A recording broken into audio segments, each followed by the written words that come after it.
આ સંસારમાં આત્મહત્યા જેવું બીજું કોઈ પાપ નથી. અને મારી આજ રાજકોટ વાસીઓને પ્રાર્થના છે કે સમય ગમે તેટલો ખરાબ આવે ને તો કોઈ દિવસ હલકો વિચાર ન કરતા હો. ગમે તેટલો સમય ખરાબ આવે, કદાચ તમારી ભૂલ થઈ જાય, ભૂલને સ્વીકારી લો. અને આ સંસારમાં જે ભૂલને સ્વીકારી લે એ માણસ આગળ જીવી શકે.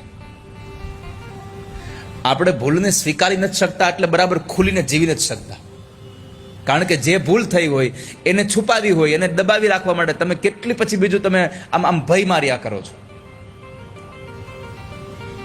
કદાચ ભૂલ થઈ જાય અને ભૂલ થાય ને એ જ સાચો માર્ગ બતાવે. અગર ગલતી रुलाती है तो राह भी दिखाती है, मनुज गलती का पुतला है अक्सर हो ही जाती है.